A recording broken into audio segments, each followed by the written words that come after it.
آپ قریباً 2 برس تک وہیں رہے۔ پھر آپ کے سینہ مبارک کو چاک کرنے کا واقعہ پیش آیا۔ اس واقعے سے خوفزدہ ہو کر حلیمہ اور ان کے شوہر نے آپ کو آپ کی والدہ آمنہ کے حوالے کر دیا۔ انس بن مالک رضی اللہ عنہ بیان کرتے ہیں، آپ بچوں کے ساتھ کھیل رہے تھے کہ جبریل علیہ السلام تشریف لائے، آپ کو لٹا کر سینہ چاک کر دیا، پھر آپ کا دل نکالا اور اس میں سے ایک لوتھڑا نکال کر فرمایا، یہ تم سے شیطان کا حصہ ہے۔ پھر دل کو سونے کے تشت میں زمزم کے پانی سے دھویا اور واپس سینہ مبارک میں رکھ دیا۔ ادھر بچے دوڑ کر حلیمہ سعدیہ کے پاس آئے اور کہنے لگے، محمد کو قتل کر دیا گیا۔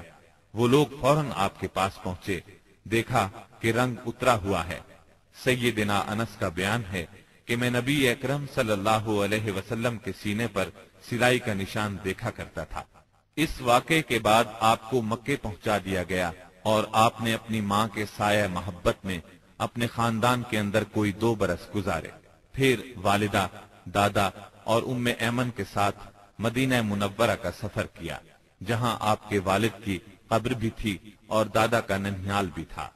آپ مدینے میں 1 ماہ رہ کر واپس ہوئے تو راستے میں آپ کی والدہ بیمار ہو گئیں اور مقام ابوا پہنچ کر انتقال کر گئیں۔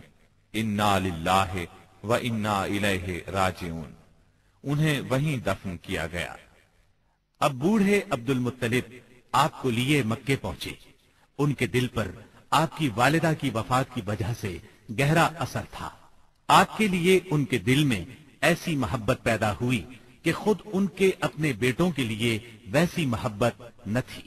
وہ آپ کی بہت قدر کرتے، اپنی اولاد سے بڑھ کر چاہتے، خوب اکرام کرتے، اپنے لیے تیار کرائے گئے خاص فرش پر انہیں بٹھاتے، اس فرش پر کسی اور کو نہ بیٹھنے دیتے، پیٹھ پر ہاتھ پھیرتے، آپ کی نقل و حرکت دیکھ کر خوش ہوتے۔ انہیں یقین تھا کہ مستقبل میں آپ کی نرالی شان ہونے والی ہے، لیکن ابھی آپ کی عمر 8 برس 2 مہینے کی ہوئی تھی کہ عبد المطلب بھی انتقال کر گئے۔ اب آپ کے چچا ابو طالب نے آپ کی کفالت کا بیڑا اٹھایا۔ یہ آپ کے والد کے سگے بھائی تھے۔ انہوں نے بھی آپ سے خاص رحمت اور شفقت برتی۔ وہ مالدار تو نہ تھے، لیکن آپ کی کفالت کے بعد اللہ تعالیٰ نے ان کے تھوڑے سے مال میں اس قدر برکت دی کہ ایک آدمی کا کھانا پورے کنبے کے لیے کافی ہو جاتا تھا۔ خود آپ بھی صبر و قناعت کا نمونہ تھے، جو ملتا اسی پر قناعت فرماتے۔ جب آپ کی عمر 12 برس اور کہا جاتا ہے کہ مزید 2 ماہ اور 10 دن ہوئی تو آپ کے چچا ابو طالب نے تجارت کے لیے ملک شام جانے کا ارادہ کیا۔ آپ کو ان کی جدائی بہت گرا گزری۔ ابو طالب خود بھی متاثر ہوئے، لہذا آپ کو اپنے ساتھ لے لیا۔ قافلہ ملک شام کی حدود میں پہنچا تو شہر بصرہ کے قریب پڑاؤ کیا۔ بحیرہ نامی عیسائیوں کا ایک راہب اپنے گرجے سے نکل کر ان کے پاس آیا اور قافلے کے درمیان سے گزر کر نبی صلی اللہ علیہ وسلم کے پاس پہنچا۔ پھر آپ کا ہاتھ پکڑ کر بولا، یہ دنیا کے سردار ہیں، پروردگار عالم کے رسول ہیں، اللہ انہیں رحمت عالم بنا کر بھیجے گا۔ میں انہیں مہر نبوت سے بھی پہچانتا ہوں۔ یہ کندھے کے نیچے نرم ہڈی کے پاس سیب کی طرح ہے اور ہم اس کا ذکر اپنی کتابوں میں بھی پاتے ہیں۔ پھر اس نے قافلے کی دعوت کی اور ابو طالب سے کہا، انہیں یہاں سے واپس بھیج دیں، ملک شام نہ لے جائیں، کیونکہ انہیں یہودیوں سے خطرہ ہے۔ اس پر ابو طالب نے غلاموں کے ہمراہ آپ کو مکے بھیج دیا۔ جب آپ کی عمر 15 برس ہوئی تو ذیقات کے مہینے میں اوکاس کے بازار میں ایک لڑائی ہوئی۔ اس لڑائی میں ایک طرف قریش کے قبائل تھے اور دوسری طرف قیس اور اعلان کے قبائل تھے۔ دونوں میں گھمسان کا رن پڑا، فریقین کے کتنے ہی آدمی مارے گئے، لیکن پھر انہوں نے صلح کر لی اور طے پایا کہ دونوں طرف کے مقتولین گنے جائیں، جدھر زیادہ ہوں ادھر والے زائد مقتولین کا خون بہا لے لیں۔ اس کے بعد جنگ ختم ہو گئی اور باہمی دشمنی کو ختم کر دیا گیا۔ اس جنگ میں نبی کریم صلی اللہ علیہ وسلم بھی شریک تھے، لیکن آپ نے لڑائی میں براہ راست حصہ نہیں لیا، اپنے چچاؤں کو تیر تھماتے تھے۔ اس جنگ کا نام جنگ فجار ہے۔ یہ نام اس لیے مشہور ہوا کہ کہ اس میں حرام مہینے کی حرمت پامال کی گئی۔ فجار نام کے واقعات 4 بار پیش آئے، ہر سال ایک واقعہ پیش آتا رہا۔ جنگ فجار والا واقعہ آخری تھا۔ اس سے پہلے کے 3 واقعات میں ہلکے پھلکے جھگڑے ہوئے، شدید لڑائی صرف اسی چوتھے واقعے میں ہوئی۔ اس جنگ کے بعد ذیقعد ہی کے مہینے میں 5 قبائل کے درمیان ایک عہد نامہ طے پایا۔ اس عہد نامے کو حلف الفضول کہا جاتا ہے۔ ان قبائل کے نام یہ ہیں: بنو ہاشم، بنو مطلب، بنو اسد، بنی عبد العزا، بنو زہرہ اور بنو تیم۔ اس کی وجہ یہ ہوئی کہ یمن کا ایک آدمی اپنا سامان تجارت لے کر مکے آیا۔ عاص بن وائل نے اس سے وہ مال خرید لیا، لیکن قیمت ادا نہ کی۔ اس نے بنو عبد الدار، بنو مخزوم، بنو سہم اور بنو عدی سے فریاد کی، لیکن انہوں نے کوئی توجہ نہ دی۔ چنانچہ اس نے ابو قبیس کے پہاڑ پر چڑھ کر چند اشعار پڑھے، جن میں اپنی مظلومیت کا نقشہ کھینچا اور آواز لگائی کہ کوئی تو اس کا حق دلانے کے لیے اس کی مدد کرے۔ اس پر زبیر بن عبد المطلب نے دوڑ دھوپ کی، لہذا اس قبیلے کے افراد بنو تیم کے سردار عبداللہ بن جدعان کے گھر میں جمع ہوئے اور آپس میں عہد و پیمان کیا کہ مکے میں جو بھی مظلوم نظر آئے، خواہ مکے کا رہنے والا ہو یا کسی اور جگہ کا، یہ سب اس کی حمایت میں اٹھ کھڑے ہوں گے۔ انہوں نے عاص بن وائل سے بھی اس کا حق لے کر اس کے حوالے کیا۔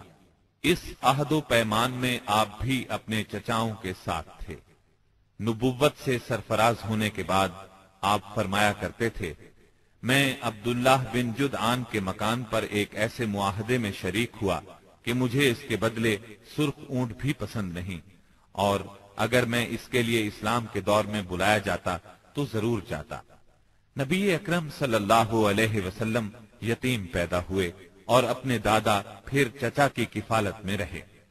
والد سے وراثت میں جو کچھ ملا تھا اس سے کچھ نہیں ہو سکتا تھا۔